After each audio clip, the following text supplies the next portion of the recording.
Dear student, जैसा आपको पता है कल आपका साइंस का एग्जाम है जो आपने बहुत अच्छा देना है और काफी बच्चों को कंफ्यूजन रहती है 5 मार्क्स क्वेश्चन में। और 5 मार्क्स क्वेश्चन काफी ज्यादा इंपॉर्टेंट रोल अदा करते हैं। तो ये रहे कुछ इंपॉर्टेंट 5 मार्क्स क्वेश्चन जो आपने डेफिनेटली इनके ऊपर एक नजर लगा के जाना है जब आप एग्जाम देने जाओगे। सबसे पहला क्वेश्चन यहाँ पर आप देख पा रहे हो कि यहाँ पर इन्होंने बोला है an electric lamp of resistance 20 ohm and conductor of resistance 4 ohm are connected to 6 volt battery. इसमें बेसिकली एक डायग्राम दिया है, इसकी टोटल रेजिस्टेंस निकालनी है, करंट निकालना है और पोटेंशियल डिफरेंस निकालना और पावर ऑफ लैंप निकालना है। काफी बार ये क्वेश्चन मैंने करवा दिया है, अगर किसी को प्रॉब्लम होगी तो बता देना, मैं इसका सेशन लेके आ जाऊंगा। अगला जो क्वेश्चन है जो काफी बार बोर्ड्स में देखा गया है, two wires A and B of equal length and have equal resistance if resistivity of A is more than that of B। ये क्वेश्चन काफी बार बोला गया, सिर्फ सिंपल एक सर्किट डायग्राम है, इसको आपने पैरेलल में सोल्व कर लेना है, फिर इसका करंट निकाल लेना है, फिर टोटल हमारे पास करंट निकाल लेना है और हमारे पास इक्विवेलेंट रेजिस्टेंस निकाल लेना है। ये मैंने लाइव सेशन में भी किया था। क्लियर है।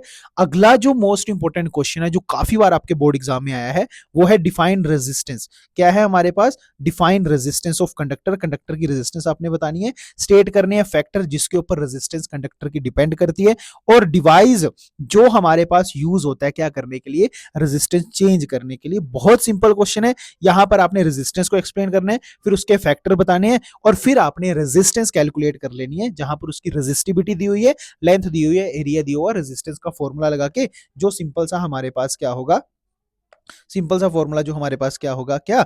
Resistance is equals to rho L over A, जहां पर ये रेजिस्टिविटी दी हुई है, लेंथ भी दी हुई है, एरिया भी दी हुई है। बड़ा सिंपल क्वेश्चन है।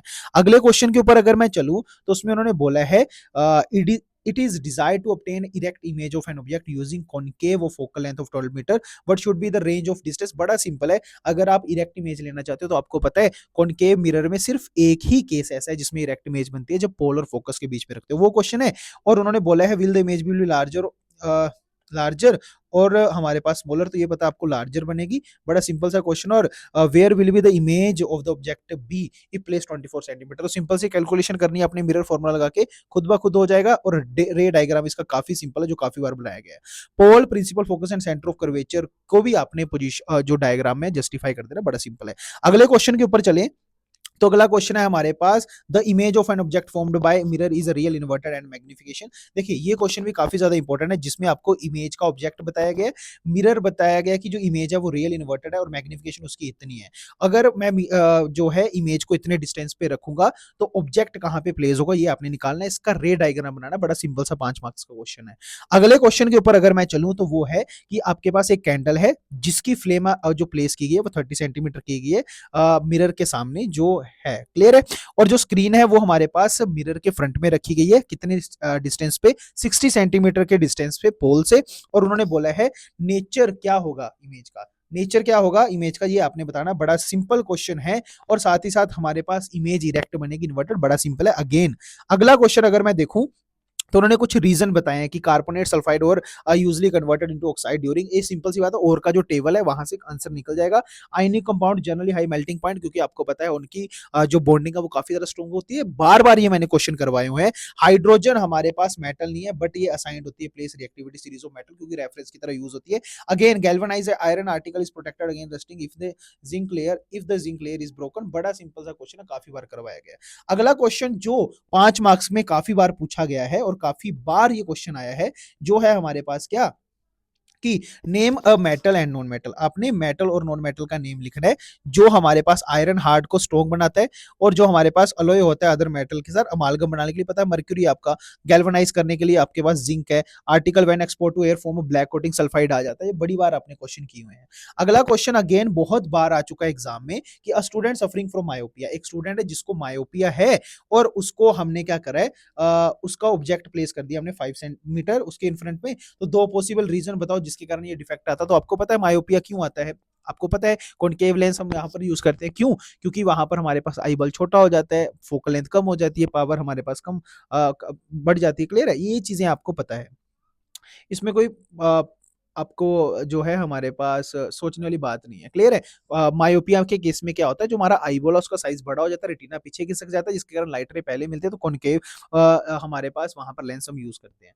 उसके बाद student unable to see a distinct object place, ये तो आपको पता है least distance of distinct vision है। क्लियर है? और हमारे पास the type of corrective lens, ये आपको पता है कौन-सा लेंस यूज़ होता है। अगेन आपने बहुत बार किया हुआ है। अगला जो हमारे पास क्वेश्चन है वो है a student focus the image of candle flame. Again ये रिपिटिटिव क्वेश्चन है जो पहले है, ये काफी बार हमने कर लिया, तो प्लीज एक बार इसके ऊपर भी ध्यान देना। और जो हमारे पास अगला क्वेश्चन है, इफ द इमेज फॉर्म्ड, जो मिरर हमारे पास इमेज फॉर्म्ड हो रही है, all position object place in front of it, और ये हमारे पास ऑलवेज डिमिनिश, रेक्ट और वर्चुअल बन रही है, state the type of the mirror. ये पता है आपको, डिमिनिश कब बनती है, रेक्ट कब बनती है, सब पता है आपको। और रेडियस ऑफ कर्वेचर को डिफाइन करो स्फेरिकल मिरर के, और find the nature and focal length of the radius of curvature दिया गया, हाफ करो तो आपके पास क्या निकल जाएगी, फोकल लेंथ।